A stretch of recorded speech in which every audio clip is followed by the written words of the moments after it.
I do like that camera. It's nice. I actually don't like the flip screen. Do you not? Because I don't like... Do you prefer it like that, where it Yeah. just comes out little? Yeah. Yeah. Because I can get monitored anyways. Yeah, that is true.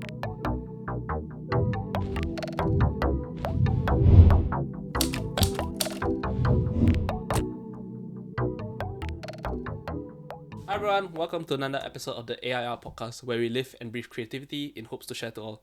So on this episode we have another special guest today. We have Joseph Husband. Hello. How are you? I'm good. How are you? I'm alright. Still practicing this podcasting. But yeah, let me give a brief introduction to Joseph. He is an aspiring DOP, or you call it director of photography or cinematographer. And we've actually done loads of projects together. He's really talented, and here's a bit of what he does for you guys.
So yeah, that's a bit of what Joseph does, and a bit of background. We actually worked on a few projects together that we only ended up meeting in one of them down the line, wasn't it? Yeah, mental. It is mental because I'd heard of this Winston character, but I've never actually met him, and we ended up working on so many projects together, technically, but never actually met.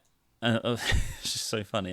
No, I feel the same because I've heard your name from like all of my friends in different crews as well, and like eventually we have to meet some point. Yeah, right. Yeah, but no, how have you been? How's being like you've graduated about 2 years, A couple years before ago me? now, yeah. So what have you been up to? I know you've been doing films. Would you like to share anything? Yeah, I've just been up to bits and bobs, mainly just short films. Well, this year in particular has mainly been music videos. Actually, yeah, because you did post on one or two of them, I think. Oh yeah, I did. For what's her name? Is it for Amy? Amy, yeah. Yes, Yeah, Amy yeah. Hartman. I really liked Wasted on You. Yes, that was the Yeah, you one. did the grade, didn't you? Oh, I remember now that one. That was nice. Shout out to Amy.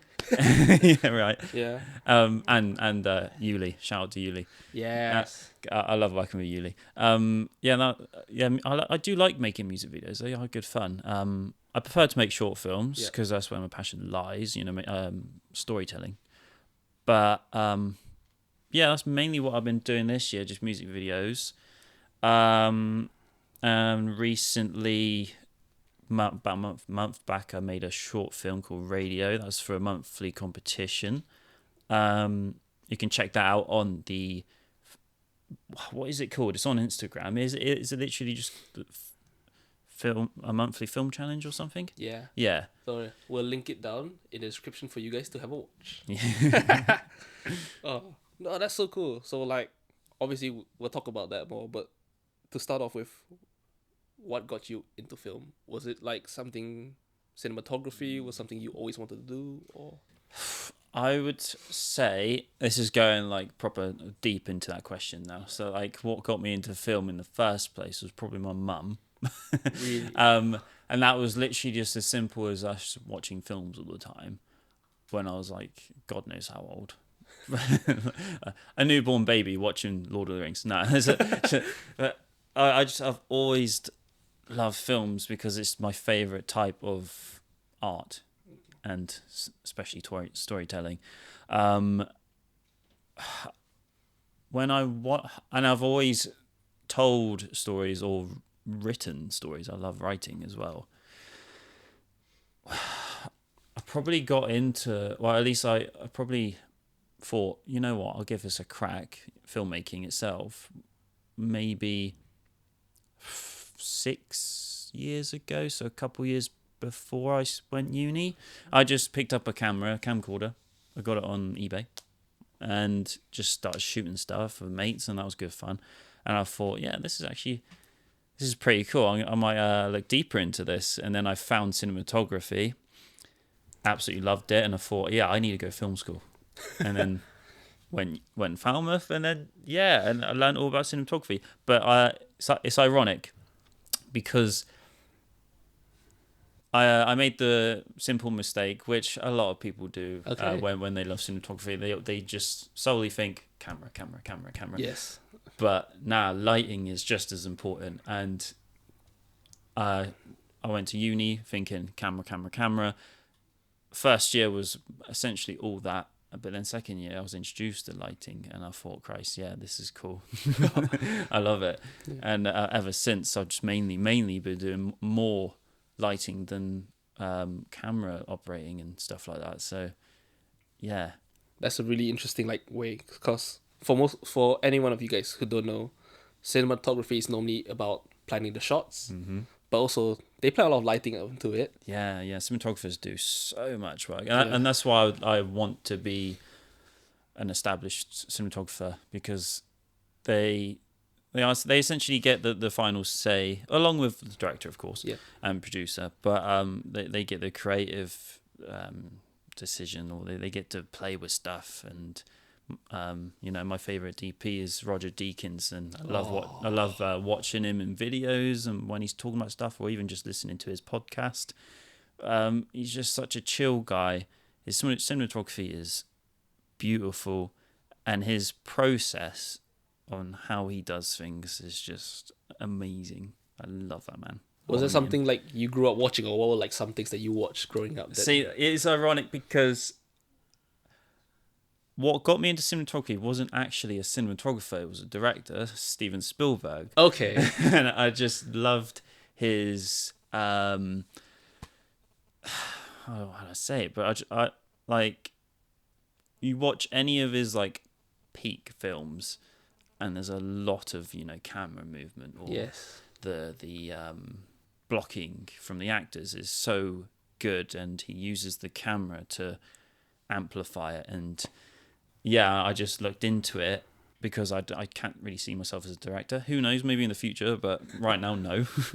And then I found Roger Deakins around the same sort of time I went to film school, and then I just fell in love with his work. His work's amazing. Yeah. I loved it. Especially 1917. Oh, yeah. Film. I love that film. That's how one of the things that made me come into I love editing and I love post, which is the same story comes now when I'm doing a bit more production when I went into uni. Yeah. Because I was like, I love post-production. Yeah. Then you realize you need someone on the ground to make sure everything's good for that. And I became that guy. Yeah. But now I just grew up loving some of you, like Roger Deakins, Christopher Nolan, some of the most amazing, absolute legend, people. That's mainstream ones, but then you just see random films that you watch, and it's like you just like everything. Yeah, honestly, I watched. There's a new, recently added film on Netflix. I just randomly came across it. I forgot what it's called, to be honest. It's not amazing, but the cinematography in it was gorgeous. I loved it, and I never heard of the guy, but yeah, it's so funny because there's so many great artists out there. Even in commercials now, I like to watch commercials just to be like, oh, they look so cinematic now. Yeah. So last year Coca-Cola did one that was amazing. I think they call it Masterpiece. Oh yeah. I think it won a few VFX awards.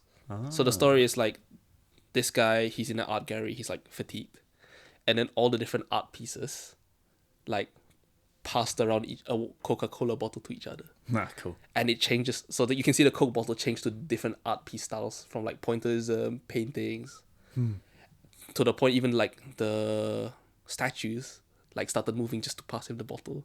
That's and cool. It was so cool. To be fair, they do make good adverts, Coca-Cola. Yeah, cinematography is amazing. And to anyone who don't know, like directors, they obviously direct the film, they help tell the stories, but they work really closely with cinematographers who try and piece together how the shots are gonna look visually, and then you go into editors who try and also help piece everything together and try and boost that storytelling. And yeah, cinematography, honestly, amazing. Lighting plays a big part that nobody really realized, and I personally didn't realize it as much as well till uni, Yep. when you have like a proper lighting setup. Like, you did a bit of lighting as well, because that's a part of like learning cinematography, wasn't it? Of course, yeah. So how was that like? What do you call it? Job role, they call it gaffer, isn't it? Yeah, gaffer, yeah. Yeah, the gaffer is the main guy in charge of the lighting department for the cinematographer. Yeah, no, it's funny because I actually got into lighting by accident. Well, no, by accident is not the right way of putting it, but I was asked by... he was a gaffer, established gaffer, John Crooks. Oh, okay. And when he was working at the uni at the time, he asked me and Arco to be sparks, I believe, or lighting technicians. Yep. Either one. This was a few years ago now. And I was just like, yeah, sure, I'll do it. I didn't care if it was just lighting and I was more into the camera. I just wanted to do it. And it was obviously for Ed Rowe's film, so that meeting Yes. Kerno King was awesome, absolute legend. And then just working with John, learning off of him, just watching him do his thing with lighting for like that whole week was just so interesting. And I thought, yeah, there's a lot to this. I learned a lot from that week, more in that week than my whole lifetime before that. Like it's crazy. That's, yeah, getting set experience is so key because you learn so much. You can only learn so much from watching films and reading books. You just have to do it. And it's just those tips and tricks that you just pick up along the way with the experiences. Yeah, it's so much fun, and lighting's just so interesting because you can do so much with it. You can, even if it's not an experimental film, you can still experiment with lighting. Like you can just... I could talk hours about what you can establish, what you can achieve rather with lighting. It's just so much fun, and there's obviously the different setups and different types you can do with it as well. It's just I love it. How long was it take for you to get into lighting, to learn? Cause it's a key skill that people need to practice, or like people need to get good at it. How hard was that when you did it, or did it help that you knew a bit of cinematography? It boosted. It certainly helped that you knew of lighting through cinematography because obviously if you want to be a cinematographer you have to know all of it. I mean, in honesty, I'm still learning now as I go. I mean, that's life, and you're always learning. But I feel like my approach to lighting now is a slightly more laid back one where I don't overthink it. Similar to actually Roger Deakins. I'm not trying to copy him. It's just this is just how he does it. But he doesn't overdo it. Like, let's say the scene is just a person sat at a dining room table looking out the window. Camera's obviously looking at the window, so you can get a nice perhaps silhouette of that person. So then all you need to really do is just have a light outside the window to really amplify that silhouette. Or if you've got a good enough camera, you don't even need to do that. But that's one light source, not overdoing it. If you want, it obviously depends on the meaning of the scene, the story itself. You can add a kicker light or whatever, but or some fill if it's meant to be a comedy. But yeah, I love it. It's just so much you can do. Do you still practice that now that you graduate? Like, now you're a filmmaker, you've done that monthly film challenge. Why have you been like moving towards? Have you been a lot into like cinematography, lighting, a bit of like the full filmmaking of like everything in one? Yeah, I mean, I do practice lighting all the time just because I have so much kit. It's an addiction. I want to say it's a good addiction. Not on my bank account though. It's an investment. We call it, Yeah, right? exactly. That's how I see it. Every time I see a piece of equipment, I'm like, right, it's an investment. It's an investment, Joe. Yeah, it'll be fine. I'm just obsessed with aperture and all sorts of lighting equipment. Not just lighting, but I've got a lot of lighting. It's just tricky to find the right stuff as well. Yeah. I mainly look on eBay actually.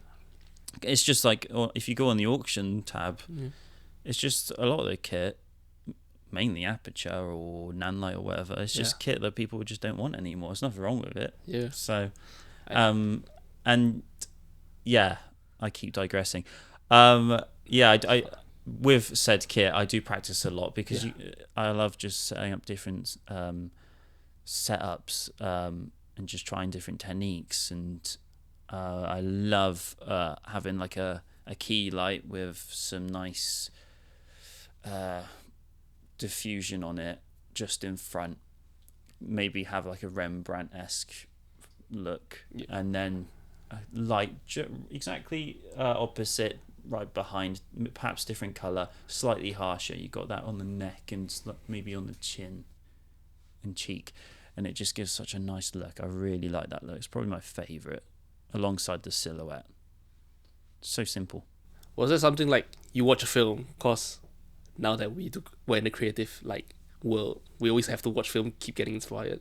Do you just go and like watch it like, I'm gonna try and recreate that? Yeah, I do that. I do that often. To be fair, I mean, my biggest form of inspiration is literally as simple as going to the cinema and watching a new film. Well, not even a new film. Yeah. I've gone to cinema and watched films I've seen 100 times. I just love films, and just I mainly look at the cinematography and I actually mainly look at the lighting. And how I think to myself, how did they achieve that? And then I'll try and do that and see if I can actually get close to it with the stuff I've got. And that is actually a really, really good learning lesson. Do films ever like make their own custom lighting setups, so just to achieve a shot? I want to say they do that quite a lot. I mean, from like BTS videos, I've seen like some of the rigging is mental. Like aperture's great for that sort of things because like you know, have you seen those infinity bars? Yeah. So cool because obviously they could be like that small, but then you can get like 100 of them and make whatever shape you want, and obviously they're all connected, and you can just like perhaps I saw something where they made a circle with the infinity bars, and it was just like a pulsing light of whatever it was just going around someone, and in camera it looked so cool. I love it. Oh, that's so. And then the thing is, like, they don't have to know how it looks like in real life. As long as it looks cool on camera, it's like one of the magics. You're like, oh, it looks so cool when you see it, right? It looks real odd behind the camera, but in camera it's amazing. Oh, that's what, and then everyone will just be like so happy, like, oh, we did it. Yeah. Was it hard? Well, like some films that maybe like to the general audience, if you think like good lighting, what are like some films that you can think of off the top of your head? Like Dune Part 1 and 2. Oh, yeah. 100%. That cinematography is beautiful. I really like, obviously, 1917 lighting, even though majority of that film is just daylight because they had to wait for it to be overcast. It's quite natural, isn't it? Most of the light. Natural lighting, and obviously there are bits where they had to light a scene. Joker's really good. That lighting is real nice. Oh, that kind of like very soft, misty look that they have. Yeah, and all the different colours. Yes, their colours are amazing. I'm trying to think of Blade Runner for 2042. The lighting in that. Whew.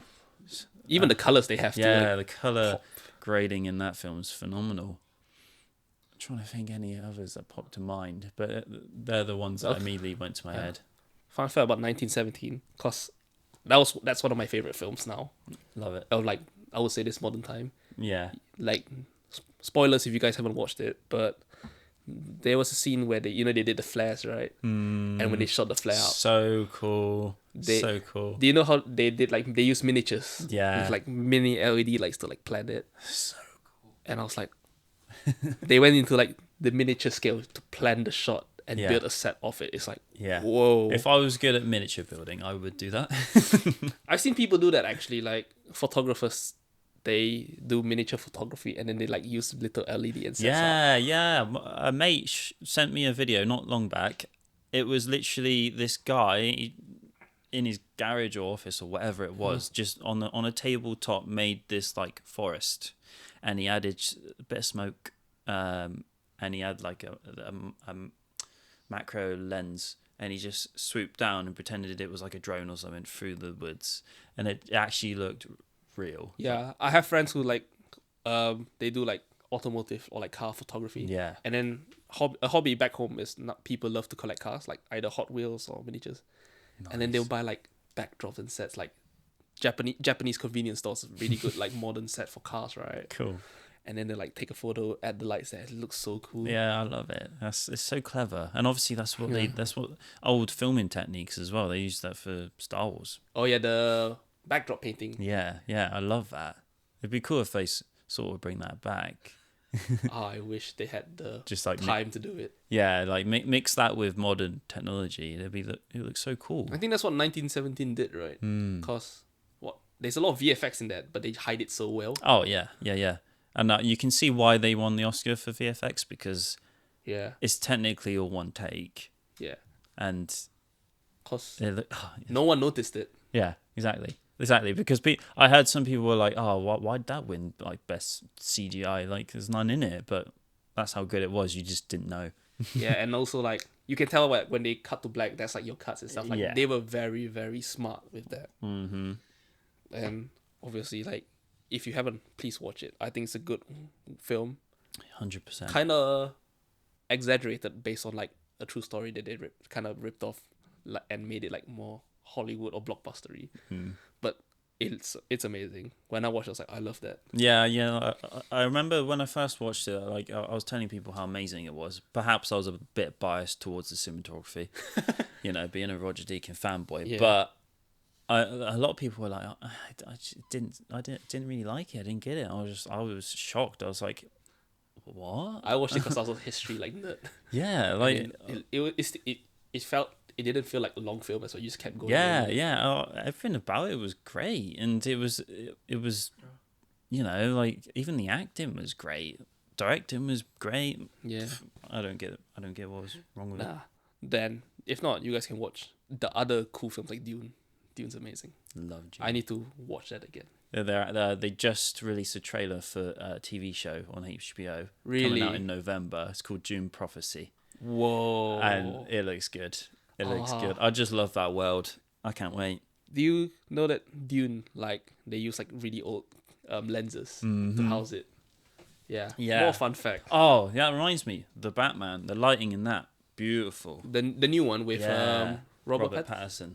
Oh, that's really good. Yes. Yeah. The lighting in that is the fact that that didn't get a nod for best cinematography at the Oscars is mind blowing. It was also a good film. It didn't feel slow. No. They got straight into the point. Yeah. And everyone knows Batman, like, at that stage with so many Batman movies. Yeah. So you just go straight in. It's a 3-hour film. It didn't feel like it. Yeah, that's amazing. I can't believe it. I was watching, I was like, straight in, action, straight away. And it's like, oh, it just kept going. Yeah. We've had so many origin stories with Batman. We don't need any more. Just get straight into it. Yeah. They're like, oh, there's crime. Straight in, solve it. That's true. Then when you grew up, what are like some older films you watch? Cause me, when I grew up, I used to watch as a kid Transformers. Love it. Like, as a kid in an action film, everyone loves Transformers. But then you look back at it, it's like the colors is so crazy in your face. Yeah. It's Michael Bay, isn't it? Yeah. It's typical Michael Bay, those sort of films. The first Transformers, I still really like watching. Yeah, that is a good film. But you can kind of tell, like, it was early 2000s era of like cinematography, wasn't it? Yeah, I really like that sort of style back then. It's very nostalgic for me. Like, I don't know how to describe it. Like, now you can feel that kind of finesse in cinematography, whereas back then there was this jagged edge to cinematography. You get what I mean with it. I right? get what you mean. Yeah, yeah. It's funny. It's it's curious because a lot of films nowadays they seem very polished. Yep. You know, whether you like that or not is up to you. Yeah. I do like the old film look Yeah. because, like, from the 90s and 80s, love those films because they just feel like cozy. Like I watched a film. It was made early 2000s, but they shot it on film, Okay. and the film itself was all right, but it was just a fun watch and it's very cozy, and I love that look. Would you ever like? Have you ever delved in the world of like analog cinematography, or would you consider yourself still in the digital realm? I filmed with Super 8 before, Yeah. and that was really good fun. And I would 100% film a film on film, like 16mm or whatever. It's just the price. It's just so expensive, and How much is it around like the ballpark? well, from experience, and this was a few years ago. Yeah. Super 8, you can get a reel of Super 8, which is only 3 minutes footage, and that was £50. Okay. And then you have to obviously process it and scan it, which is a further like £100. So 3 minutes, you're essentially spending almost 200 Yeah, ish. yeah, just Oh for my. 3 minutes of film, and it might not even be good Oh because you yeah. can't check it. So it's quite time consuming and a big hole in your wallet. But if you love it and you're good, I mean, I would do it again. To be honest, it is really good fun. Because cinematography is quite a widespread thing across different genres. Mm-hmm. Do you mainly say like there's music video, short films, even feature length or full blockbuster films, Documentary. and then you have stop motion or animation as well. There are actual people who Yep. plan shots for that. Have you? So you've touched mostly the short film, music video, and anything. Ever Yes. plan to like try other stuff, or do you feel like you need to finish and master like one first? And just keep going? I suppose it an important question. Will you ever master something? Yeah. Because I feel like film is always evolving. Yep.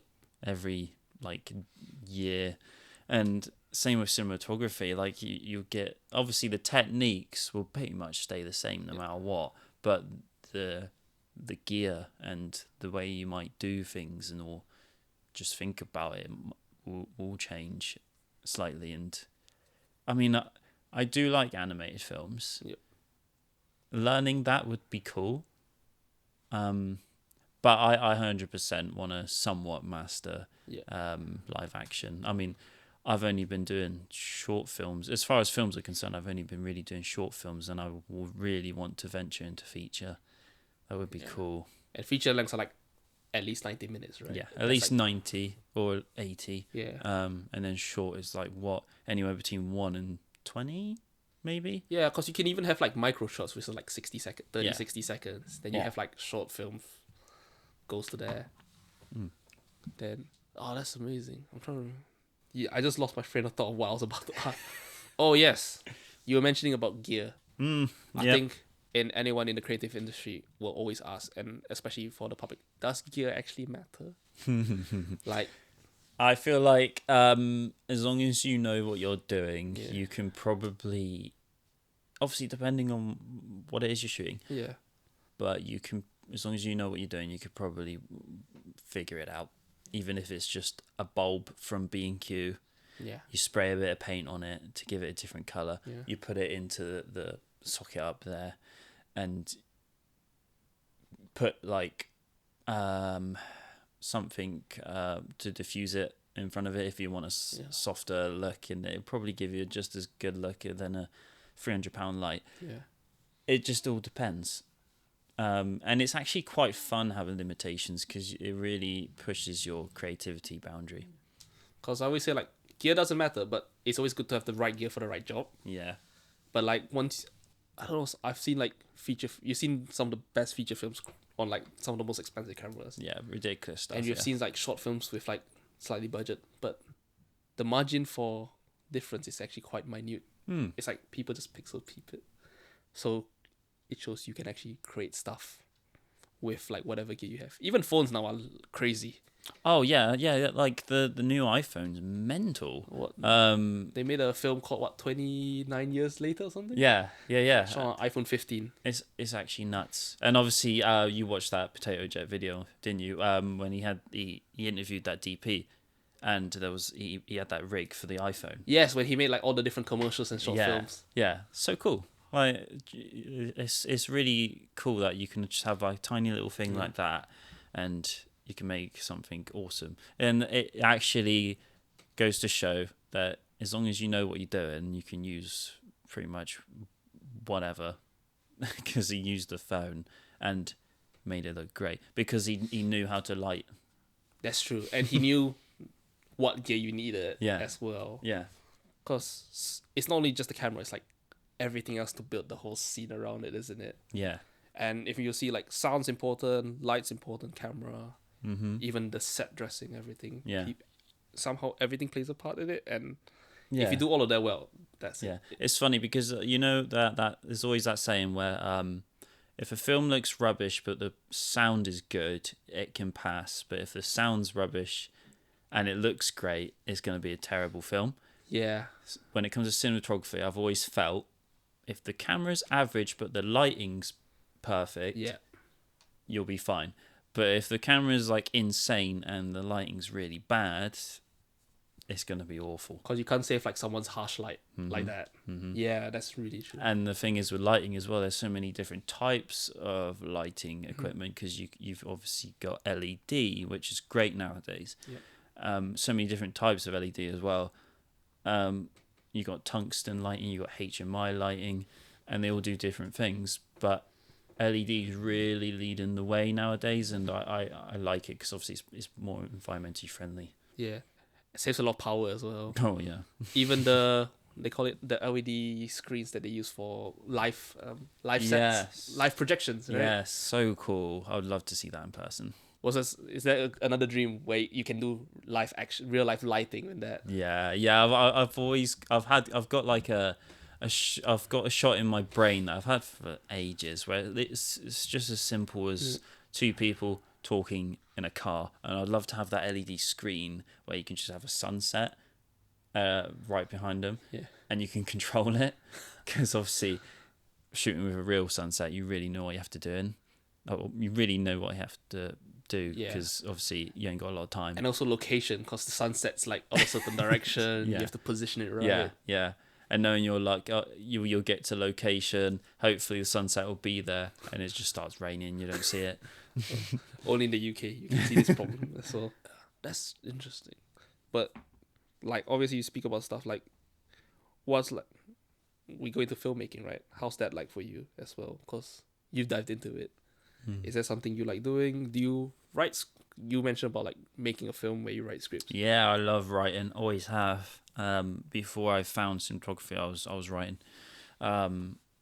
Currently, I'm actually writing a few films, all shorts. And I actually find it difficult to focus on one because my writing process depends on my mood.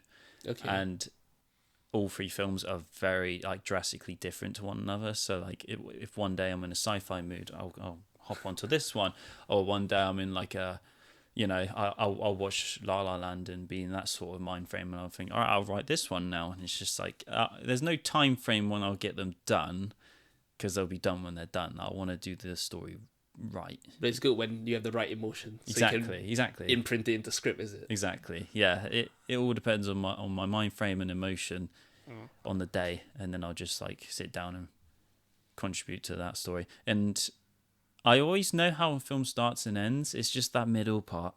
Like how it progresses to that part. Exactly. Because the progression is so important. And also I guess when all the little details come in and piece together to the ending, is that something like you look into as well? Right? I love little, especially I love little what's it called? I love foreshadowing. Yeah. In films, and it could be as little simple. It could be something like in Steven Spielberg's War of the Worlds. Yes.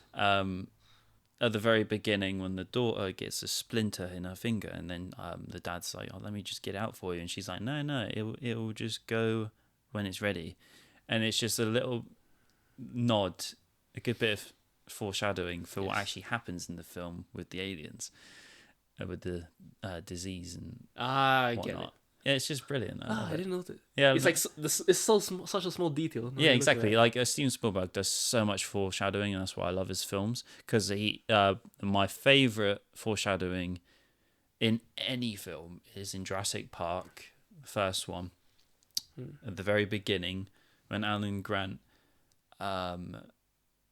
when he's in the helicopter and they're like, it's a bit bumpy going down, and they're all strapping their seatbelts on, and he has like two female ends of the seatbelt, so he's like, oh, well, this ain't gonna work, and then he just like ties them together, whatever.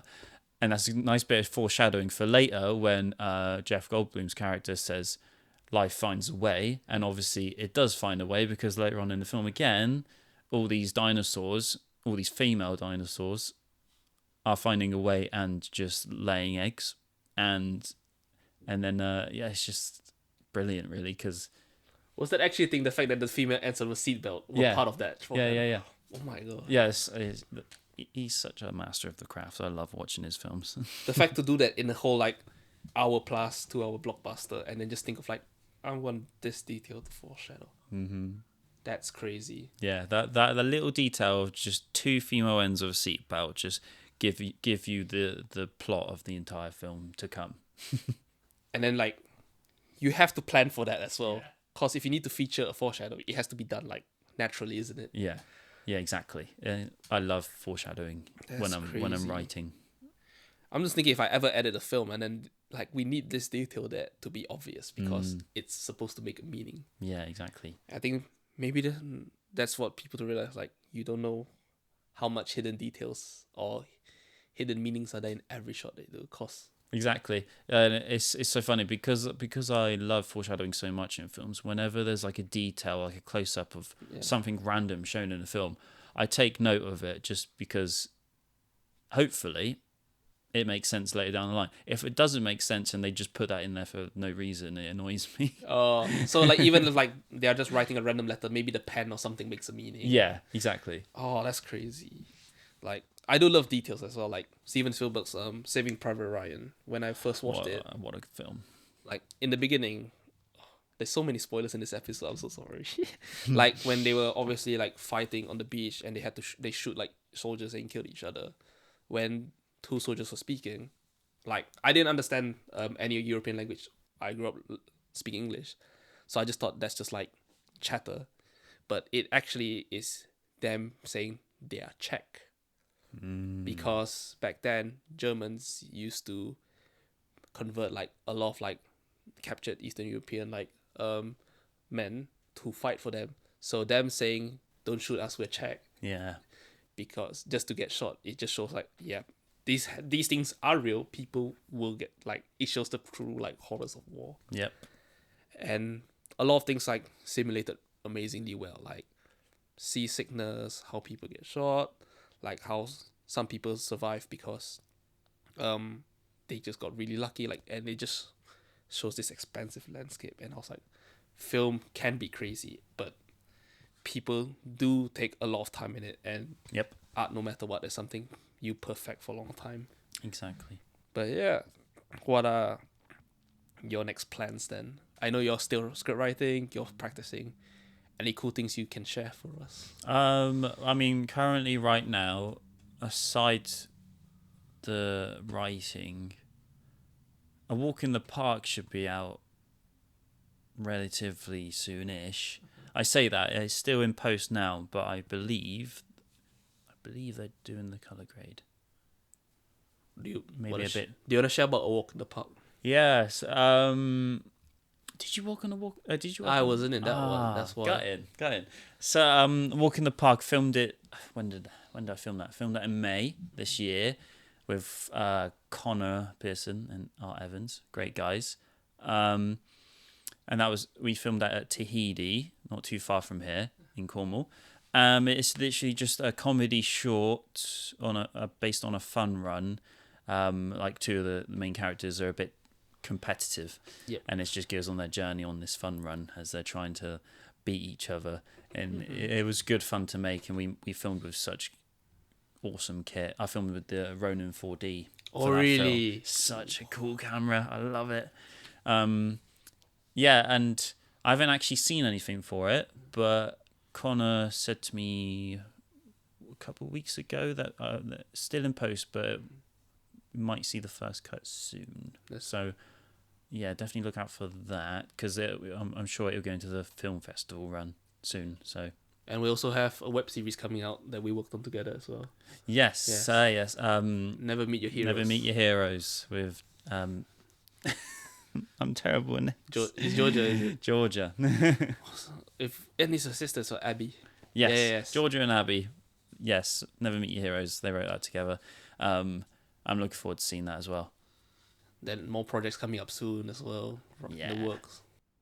Anything that you like now, freshly inspired? Try like, how do you keep your energy going? How do you keep going then?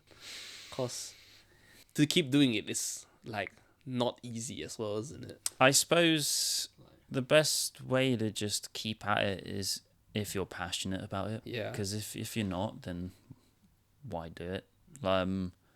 Reason why I just keep going is because I love it, and I've like I said earlier, I've always loved films. Yeah. So just going to the cinema and watching a new film, it gets me in the mood to make something. Every time I watch a film, I'm just like, right, I've just this energy I need to put into a film right now, because I'm in the mood, and that's my inspiration. That's what keeps me going, really. Just watching what people have done, and it just makes me want to make stuff. Very random question, but quite similar is, because you get inspired by a lot of amazing films, right? Have you ever? How do you like react to like films that you find particularly not like that nice? I suppose actually that's a similar sort of inspiration when you see a film that's completely awful. I mean, it's harsh saying that, because film is art and art is subjective. Yeah. I've always said that. If you don't like a film, then you don't like it. If you like it, cool. Yeah. Like, everyone's different. There's films I love that people hate. But if I watch a film that I didn't particularly like, or I think, God, that was a waste of time, I suppose it does inspire me to then think, you know what, if this got made, then surely my film can get made. Yeah. Because I always like look at a film and I always like, I don't think it's bad first. Yeah. I'll be like, cause someone had to approve it down the line. It had to be obviously of a good step. But I always like wonder what happened on set, what happened in post. Cause people work hard on those films. Yeah. And like a lot of money, time, blood, sweat, tears put into it. So it's like a bad film's not really a bad film. It's always like, what happened to me? Yeah. Yeah. A lot of films I watch that necessarily aren't great, in my opinion. Yeah. Most of the time, cinematography's great. Nothing wrong with it. Like, even the directing. Yeah. Um, That was a film. That was a film kind of like that. I think, what was it called? Madam Web. I haven't actually seen that, but I think my personal opinion of it is I think some of the cinematography is really cool. It's quite like funky, quite modern. It does look cool from the trailers. Yeah, like some of the angles that they use and even like editorial decisions to transition. I think it's kind of fresh and modern, and it fits into like the idea of the story. But it got really bad reviews for like the story. Yeah, it's always the story, isn't it? Because, I mean, that is the most important thing at the end of the day, to be honest. If the story's not there, then why bother? And even back to your point about sound, like, sound's not the best. And the worst part is when you actually can tell. Oof. And I don't know if it's bad that I've learned post, so I can kind of pick it up a bit more now. But then I was left thinking, like, what happened? That's gutting. Yeah. But it's also like a film's film. I think people need to just enjoy going out to cinemas now. Yes. And just having fun. Just the cinema experience is the best. I love it. And I've always considered the cinema as my second home. It's just, I love being there. Do you think we've been spoiled that now people can just watch it at home now? That's why like everyone just watches so much. Or... I hope the way things are going that cinemas don't. Yeah. Phase out kind of thing. Yeah, because I I love the full package. Exactly. There's something about it. Just going to the cinema, watching on a big screen. You get some snacks or whatever, popcorn, and just sitting in those chairs in the dark. I just love it. Yeah, I love the fact that cause it's a proper like cinema screen. It's like most people make films for cinema. Mm-hmm. So when you experience it, you feel it's like the full like Oppenheimer, best in the cinema. You can do it. Had to watch that in IMAX because obviously there's certain films you just have to watch in IMAX, like Oppenheimer or Dune or whatever.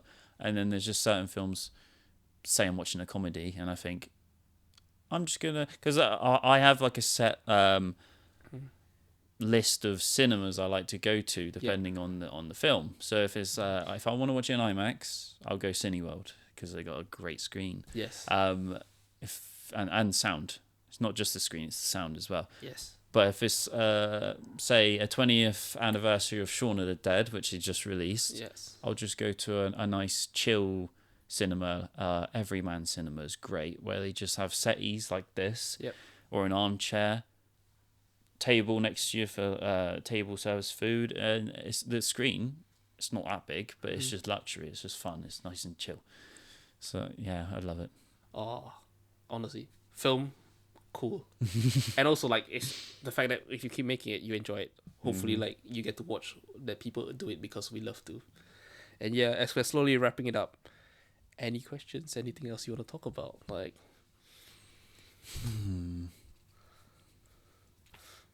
I don't know. Your shopping list.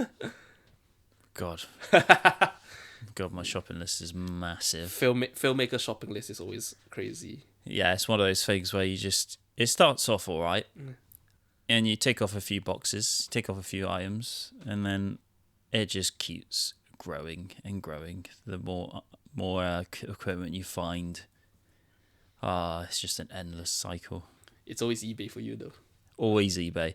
Just go on, look on the auction list for any lighting equipment, at least for me, and you just find these great items. Nothing wrong with them, just stuff people don't want. Sometimes they actually wouldn't mind selling it to you because they prefer like some people undo that to make a quick buck. That like we just want to make sure it goes to a good home and it's actually used, right? That is true. And I found a lot of A.I.R tungsten lamps which actually sell for nothing nowadays because obviously LEDs leading the way. Yeah. And I think perhaps that sort of old school lighting will slowly fade out in the future. But it's still like good kit. But it's still good kit for a long time. Yeah, you can get an A.I.R tungsten 150 watt lamp for like £100, and the it still gives you really good results. It's That's funny. Amazing. But yeah, honestly, I think we're gonna wrap up, and like thank you so much for sharing. Honestly, it's been really fun. If you guys have any questions, please comment down below and we'll get back to you with some answers. But yeah. Joseph, thank you so much for joining today. Yeah, no worries. I loved it. Anytime. And yeah, we'll see you next time. Bye. Bye.